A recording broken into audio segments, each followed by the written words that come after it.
your opinions could get you silenced, cut off, or even labeled as hateful by the very platforms you rely on.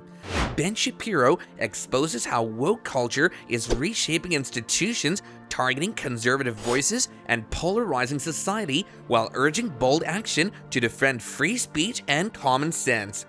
Ben Shapiro has never been one to shy away from calling out woke culture. He often highlights how it's taking over major institutions like entertainment, education, and even the military. Shapiro argues that only a small, loud minority can change the entire culture of an institution by pushing radical ideas while others stay silent out of fear. He believes this woke takeover silences people who disagree, making them afraid of losing jobs or facing backlash.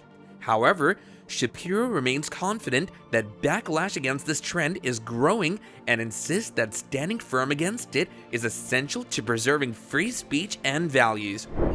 The renormalization, Laura, of every single major institution in American life is continuing apace. And everybody can feel this by polling data. Literally the only people in America who by broad numbers feel comfortable saying what they think are people who exist on the radical left. If you're not on the radical left, you have to think twice about it. You're afraid of being socially ostracized. You're afraid of being fired. And it's because the institutions themselves have been changed and changed from the inside.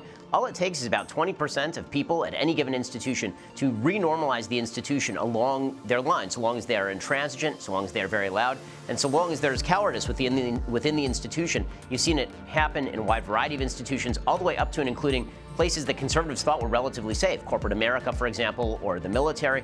And as we see these stories rolling out, there will be blowback. We can just hope that the blowback. Ben Shapiro has been vocal about his frustration with woke ideologies, especially in schools. He argues that parents are waking up to what their kids are being taught, especially after the pandemic exposed lessons through virtual learning. Shapiro believes many parents trusted schools to educate their kids without pushing radical ideologies like critical race theory or CRT. Now he says parents are becoming mama bears and daddy bears, standing up against these changes. Shapiro insists the silent majority can no longer avoid conflict because their children's values and futures are at stake. His message is clear: it's time to push back. Ben Shapiro has been outspoken about the dangers of woke culture, especially when it seeps into powerful institutions. He highlights how companies like PayPal are teaming up with organizations like the Anti-Defamation League (ADL) to cut off funding to so-called hate groups. The problem, Shapiro argues, is that these groups often label conservative voices or simple disagreements as hateful. Well, that's exactly right. I mean, they can boil the frog only so long before people actually start to realize that the frog is boiling and they start to push back. The boiled frog eventually does try to jump out of the pot. We are at that point in the educational system. All the parents who basically had said, I'm sending my kid to school, I'm going to leave them there, and all these good-hearted teachers, they're going to civilize my kids, make them better American citizens.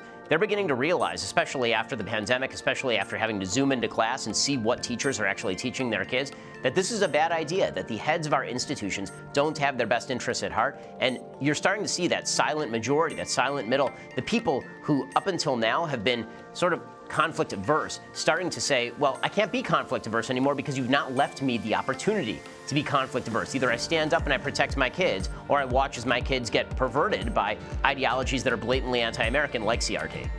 This is the scariest thing, I think, that's happening right now, is the perversion of neutral service providers in pursuit of a political end by the left. We saw this when Parler was kicked offline by Amazon Web Services after January 6th, and now you're seeing it with PayPal, which is supposed to be, again, a neutral service provider. You just use it to pay your bills. This, he says, isn't just about silencing extremists, but about creating fear and excluding people from society for their beliefs. Shapiro warns that this kind of censorship polarizes the nation, and he's urging conservatives to stand up against this growing trend. Ben Shapiro stresses that woke ideologies are undermining free speech and unity, warning of deeper polarization if left unchecked. This is the scariest thing, I think, that's happening right now, is the perversion of neutral service providers in pursuit of a political end by the left. We saw this when Parler was kicked offline by Amazon Web Services after January 6th, and now you're seeing it with PayPal, which is supposed to be, again, a neutral service provider. You just use it to pay your bills. And now they're saying, okay, we're going to team up with the ADL, which is an overtly left-wing organization that is very broadly defining the kind of content that they're seeking to target. Authoritarianism doesn't just have to come from the government. It's not just people at the government level telling you what to do. It's the hijacking of institutions that matter in your life to ostracize you from your social community and then push you outside of the boundaries of... He urges everyone to stand firm, challenge censorship, and protect the values that uphold freedom and societal harmony. Like, share, and subscribe for more bold takes on defending freedom and common sense.